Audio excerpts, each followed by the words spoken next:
परीक्षित महाराज को श्राप लगा। एक बात और, जब श्राप लगा तो परीक्षित महाराज के मन में भय जागृत हो गया, डर जागृत हो गया। अब तो मैं मर जाऊंगा, मैं क्या करूं? तो परीक्षित महाराज जब डर बैठ गया, प्राणों के प्रति मोह है, तो बड़े बड़े ऋषि, महर्षि, विद्वान और संतों के पास जाने लगे। जब संतों के पास जाने लगे और परीक्षित महाराज ने सबके सामने ये प्रस्ताव रखा कि भैया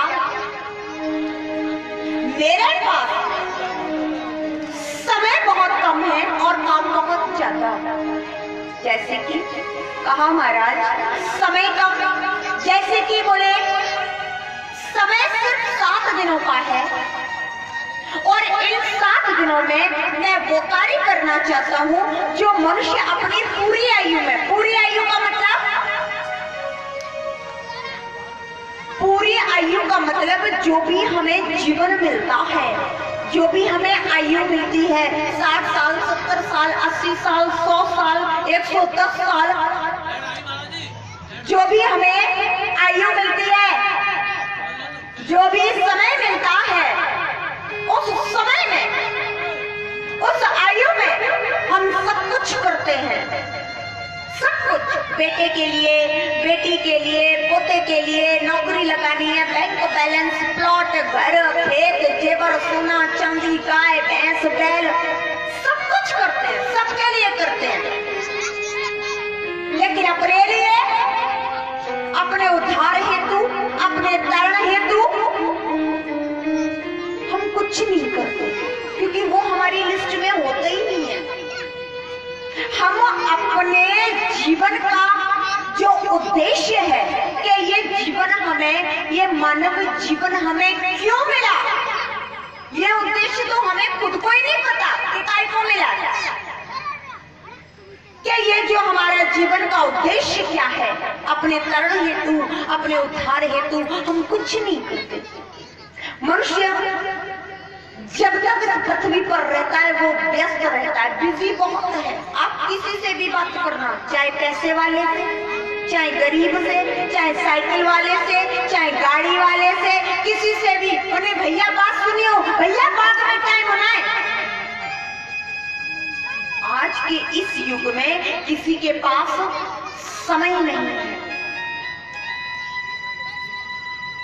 परीक्षित महाराज बड़े बड़े ऋषि, महर्षि, विद्वान और संतों के पास जाने लगे। बोले भैया समय बहुत कम है और इन 7 दिनों में मैं वो कार्य करना चाहता हूं जो मनुष्य अपनी पूरी आयु में नहीं कर पाता।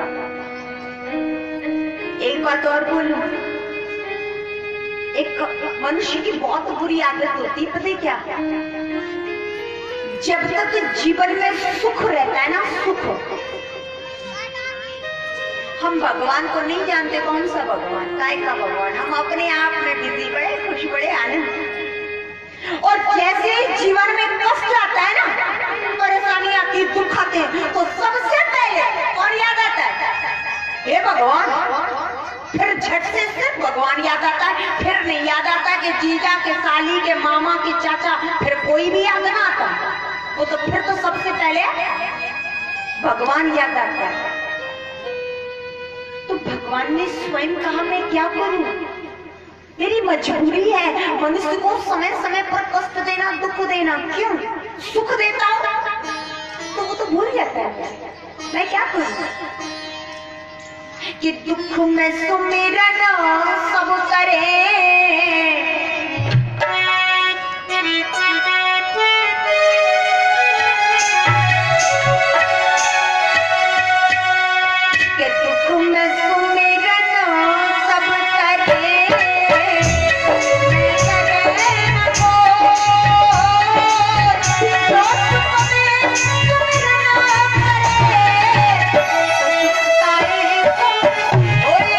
भैया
जीवन में सुख रहता है हम भगवान को याद नहीं करते, और हमारे जीवन में जब कष्ट आता है तो सबसे पहले हम भगवान को ही याद करते हैं।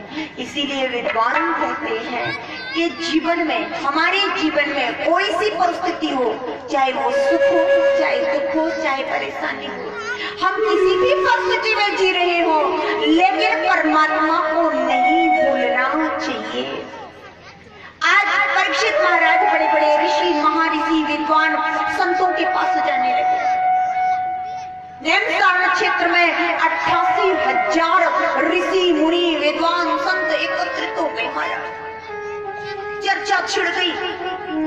एक प्रस्ताव रखा है, 7 दिन के भीतर मुझे उधार चाहिए। परीक्षित महाराज ने एक बात और बोले, जिस संत का मैंने अपमान किया है ना, उनका हृदय बहुत विशाल है, बहुत कृपामयी है, दयामयी है।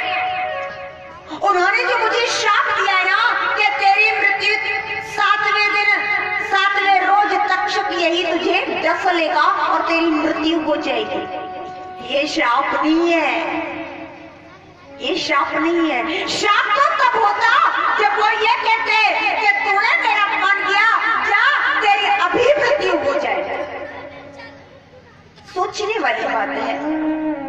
वो ये भी तो कर सकते थे, वो तो बहुत बड़े संत थे, तुरंत चाहते भस्म कर देते, लेकिन उन्होंने ये श्राप क्यों दिया कि तेरी मृत्यु 7वें रोज होगी, 7वें दिन होगी?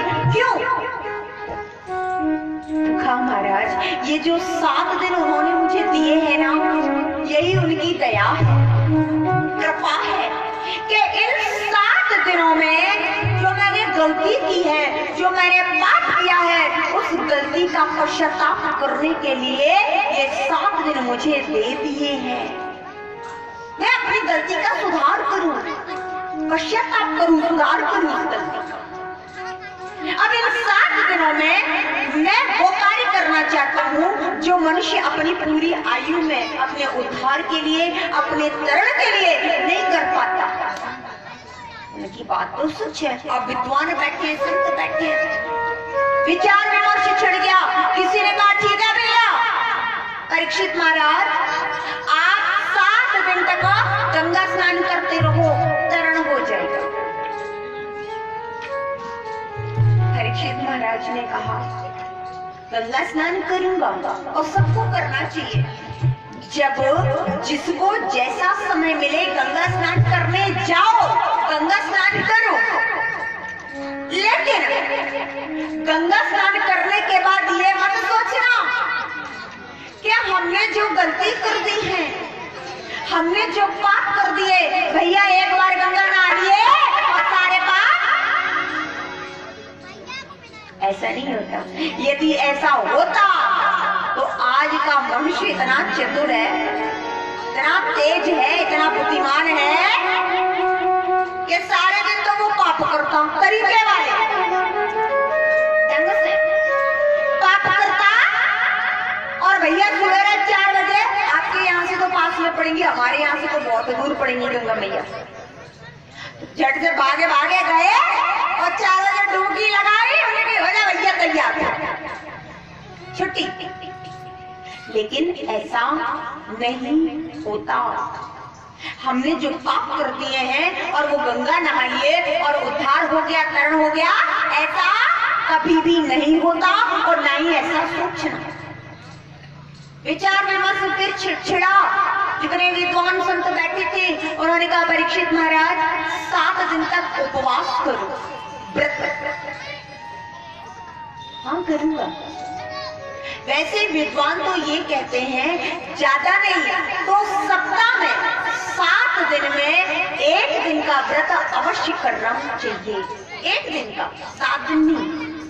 घर में किसी भी एक सदस्य को 7 दिन में 1 दिन का व्रत अवश्य करना चाहिए। आप जिसको भी माने, जो भी आपके इष्ट हो, कोई राम जी को मानता है, कोई हनुमान जी को मानता है, कोई भोले बाबा को मानता है, जो भी श्रद्धा हो, 1 दिन का व्रत अवश्य करें। उसके बाद बताया बोले परीक्षित महाराज, आप 7 दिन तक अपने हाथों से दान करते रहो। दान सबको करना चाहिए, लेकिन आप नहीं करते। वैसे विद्वानों ने भी बताया और भागवत में भी बताया है, पता है क्या, कि मनुष्य की जो इनकम होती है, जो आय होती है, जो हमारी कमाई होती है, उसका साल में एक बार 10% अपनी कमाई का हमें साल में एक बार दान कर देना चाहिए। लेकिन भैया नहीं निकलता।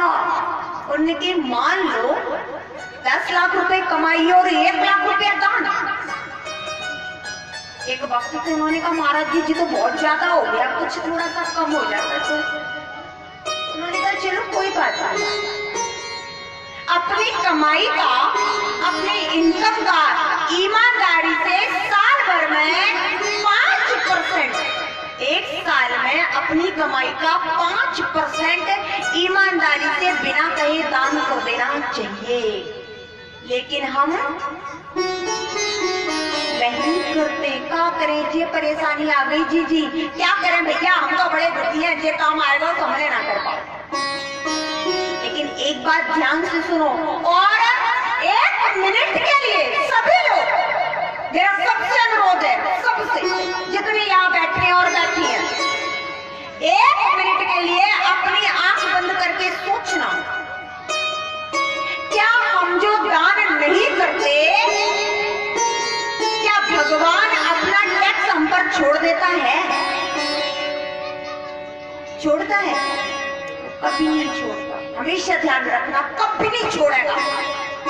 चाहे हमारे बिजनेस में घाटा, व्यापार में घाटा करना पड़े, चाहे खेती में नुकसान करना पड़े, चाहे हमारे शरीर को बीमारी, हॉस्पिटल, कोर्ट कचहरी, कुछ भी करना पड़े, वो अपना हिस्सा हम पर कभी नहीं छोड़ता। कभी नहीं छोड़ेगा। साल भर में ना सही तो 2 साल में सही, 3 साल में सही, लेकिन वो ऐसा झटका देता है कि एक झटके में वो अपना सारा टैक्स ले लेता है। भैया बहुत दिन हो गए, अब देते नहीं रहे। इसीलिए घाटे, मुनाफे, कष्ट, परेशानी सारी लगी रहती है, लेकिन मनुष्य को दान करना चाहिए। क्यों दान करने के लिए मैं क्यों बोल रही हूँ, विद्वान क्यों कहते हैं, भागवत ने क्यों बताया? क्योंकि महाराज जब हम दान कर देते हैं और जो हमारी कमाई है, जो इनकम है, वो 1 नंबर की बनी रहती है। इसीलिए दान करना चाहिए। परीक्षित महाराज ने 88,000 ऋषि मुनि विद्वानों के सामने ये संकल्प लिया कि मैं 7 दिन तक गंगा स्नान करूंगा, मैं 7 दिन तक उपवास करूंगा, मैं 7 दिन तक अपने हाथों से दान करता रहूंगा। लेकिन जो मैंने गलती की है, जो मैंने पाप किया है, ना वो व्रत करने से दूर होगा, ना दान करने से दूर होगा, और ना ही गंगा स्नान करने से दूर होगा। मुझे कोई ऐसा यत्न बता दो, कोई ऐसा उपाय बता दो जिससे मेरा 7 दिन के भीतर मेरा उद्धार हो जाए। तो जितने भी विद्वान बैठे थे, संत बैठे थे, तो सभी ने कहा परीक्षित महाराज, यदि वास्तविक आपको 7 दिन के भीतर उद्धार करना चाहिए, तो फिर एक ही यत्न बचता है। बोले क्या? बोले आपको श्रीमद् भागवत पुराण का श्रवण करना चाहिए। ठीक है, फिर करा दो। जितने भी विद्वान बैठे थे सभी मुस्कुरा गए। बोले परीक्षित महाराज, हम में से किसी का सामर्थ्य नहीं है जो आपको हम श्रीमद् भागवत पुराण का श्रवण करा दें। बोले क्यों? बोले हमारा कोई सामर्थ्य नहीं है, हमारी कोई ताकत नहीं है, हमारी कोई योग्यता नहीं है। बोले आपको सिर्फ और सिर्फ श्री सुखदेव महाराज हैं जो आपको इसका श्रवण करा सकते हैं और 7 दिन के भीतर आपका उद्धार पार करा सकते हैं, आपका तरण करा सकते हैं। अब श्री सुखदेव महाराज ने परीक्षित महाराज को इस श्रीमद् भागवत पुराण का श्रवण कराया। ये बात हम सब जानते हैं, लेकिन श्री सुखदेव महाराज थे कौन, कहां से आ गए, कहां इनका जन्म हुआ, किन परिस्थितियों में हुआ, इनके माता पिता कौन है, यही कथा मैं आप लोगों के समक्ष लेकर चलूंगी। बताया महाराज, एक बार की बात है कि एक बार भोले बाबा अपने कैलाश पर्वत को छोड़कर हमारी पृथ्वी पर आ गए, और जब पृथ्वी पर आए तो अपनी पत्नी उमा जी को कैलाश पर्वत पर अकेला छोड़ दिया। पत्नी अकेली कैलाश पर्वत पर और भोले बाबा पृथ्वी का भ्रमण कर रहे। जब उमा जी घर पर अकेली थी तो एक दिन अचानक कैलाश पर्वत पर नारद जी का आगमन हो गया। जैसे नारद जी ने कैलाश पर्वत पे प्रवेश किया और आवाज लगाई, मैया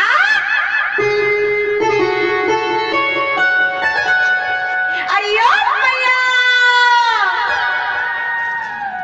जैसे उमा जी ने सुना कि नारद, इससे पहले कि वो घर में प्रवेश करें वो खुद ही बाहर पहुंच गई।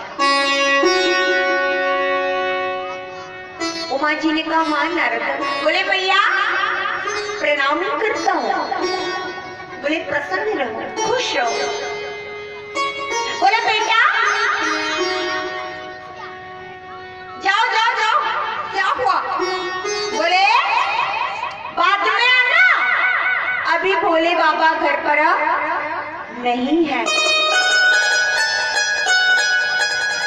तो कहा, माँ मैं बाबा से नहीं, मैं तो आपसे मिलने आया।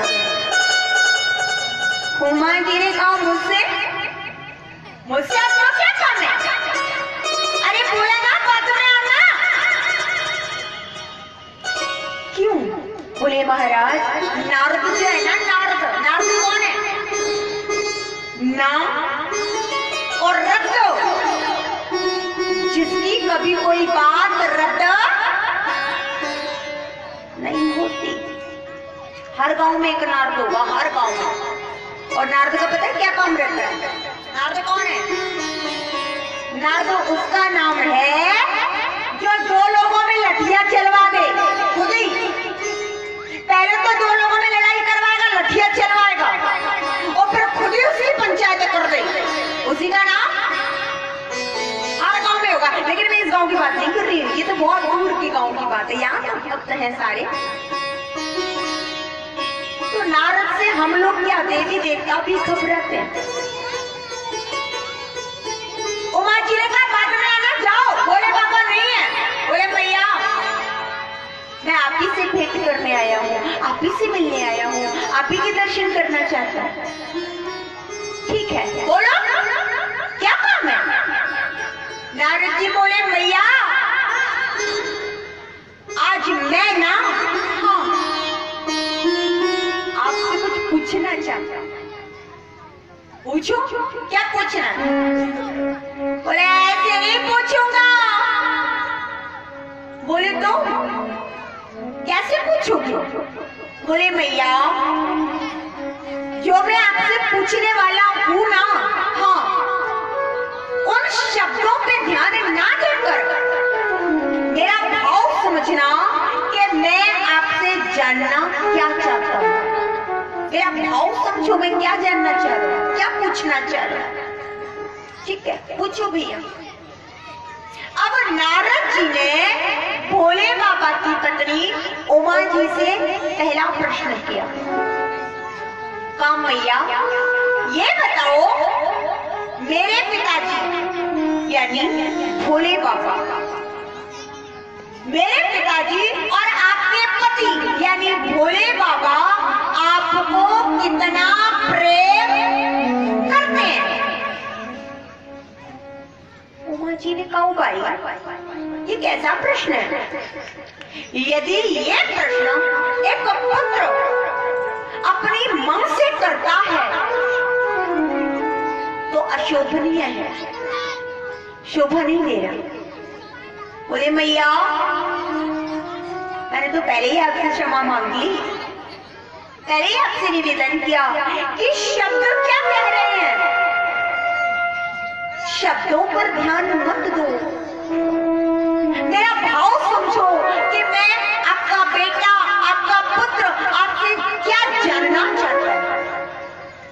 ठीक है, उमा जी ने कहा कि मेरे पति मुझे बहुत प्रेम करते हैं। ठीक है, दूसरा प्रश्न, मैया आपको कैसे पता चला कि आपके पति आपको बहुत प्रेम करते हैं? बड़ा विचित्र प्रश्न है। उमा जी ने कहा कि मैं ऐसा अनुभव करती हूँ और मेरे पति मेरी हर इच्छा की पूर्ति करते हैं, इसलिए मैं समझती हूँ मुझे बहुत प्रेम करते हैं। और मेरे पति कभी मेरे साथ छल नहीं करते, कपट नहीं करते, द्वेष भाव नहीं रखते, झूठ नहीं बोलते, तो मैं समझती हूँ कि मेरे पति मुझे बहुत प्रेम करते हैं। दो प्रश्न पूरे हो गए।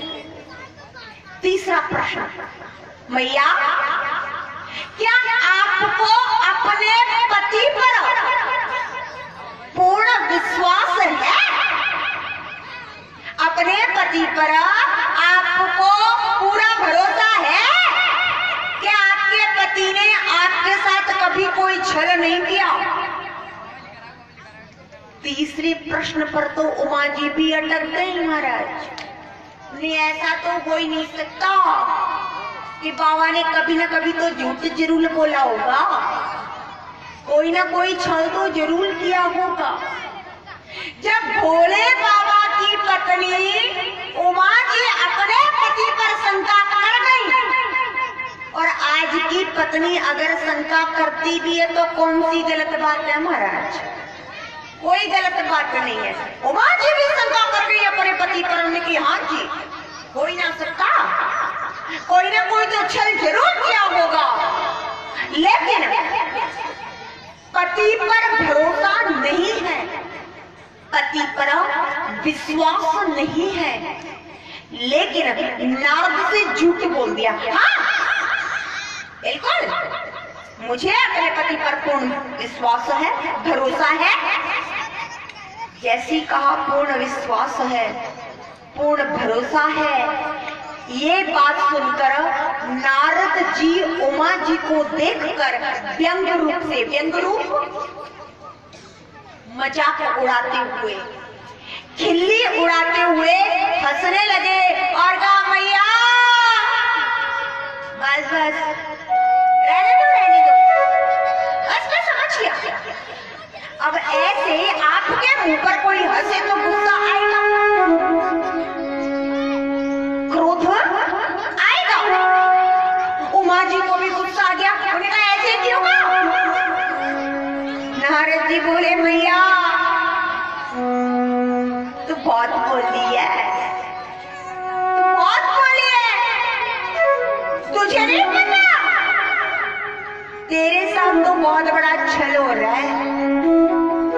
उमा जी ने कहा नारद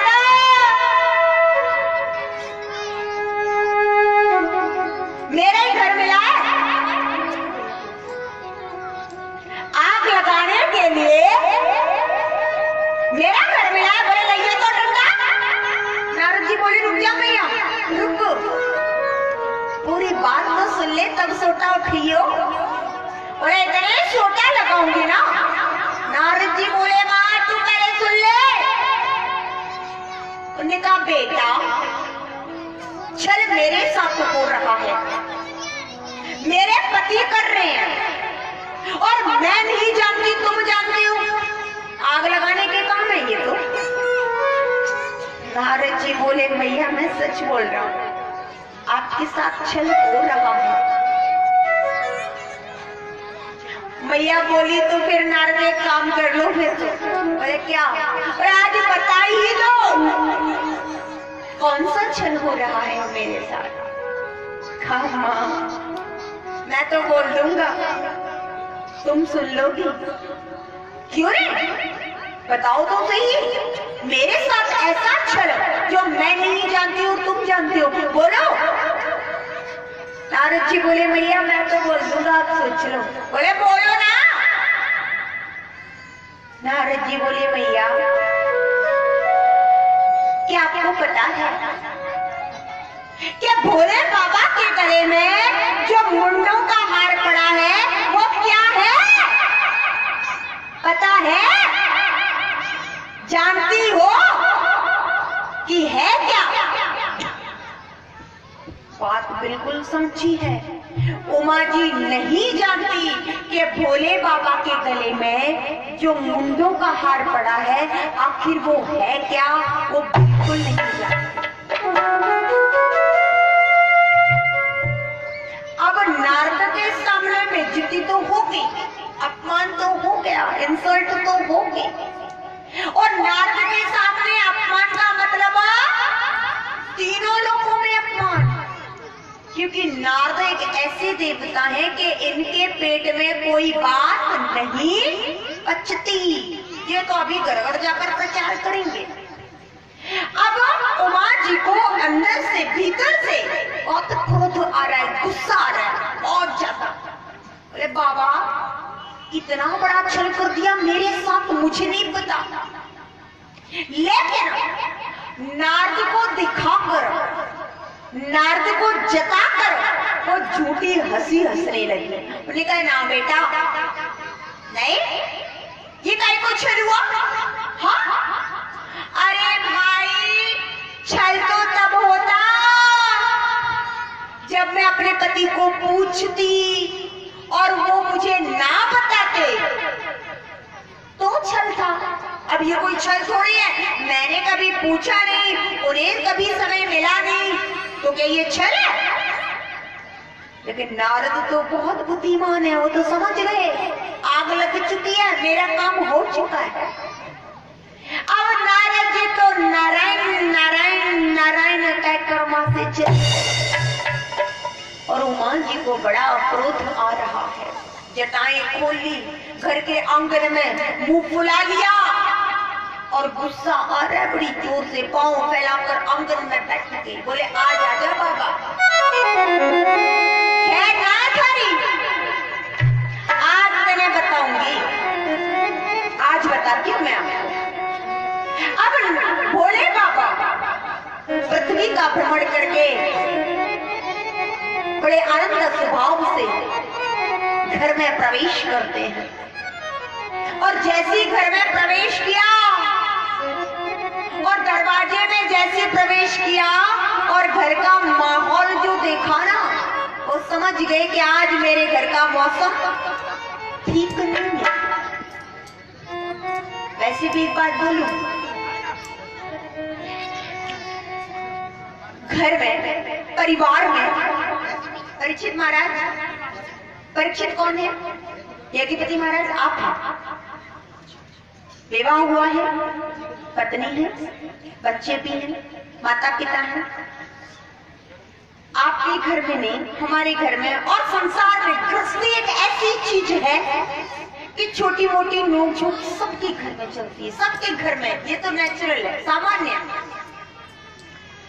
घर में माताएं बहनें किसी बात के लिए रूठ जाए या गुस्सा हो जाए या इनकी लड़ाई घर में किसी से हो जाए, किसी से भी, मान लीजिए सासू मैया से, ननद से भी हो जाती है और कभी कभी पतिदेव से भी हो जाती है। जब लड़ाई हो जाती है तो हमारी माताओं बहनों का कहीं जोर नहीं चलता और गुस्सा उन्हें आता है, और उन्हें गुस्सा दिखाना भी है कि मैं बहुत गुस्सा हूं। गुस्सा तो दिखाना है और जोर कहीं चलता नहीं है, और गुस्सा दिखाना कि मैं बहुत गुस्सा हूं। तो पता है कहां दिखाएंगे? दो जगह, पहला गुस्सा पता है कहाँ दिखाएंगे? घर में हो गई है लड़ाई और बड़ी जोर से गुस्सा आ रहा है, लड़ने का मन कर रहा है, लेकिन जोर किसी पर नहीं चल रहा, तो घर में माताएं मैंने पता है क्या उठाएंगी? बर्तन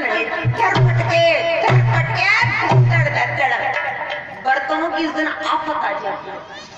और पड़ोस में अगर ज्यादा बर्तनों की आवाज आए तो बिना कहे समझ जाओ कि आज राधे राधे हो गई। दूसरा क्रोध कहाँ दिखाएंगे? गुस्सा आ रहा है बड़ी जोर से और कहीं जोर नहीं चल रहा, और मम्मी ने लला पकड़ा, गुस्सा आ रही है, लला पकड़ा, गाल में, पीठ में, गाल में,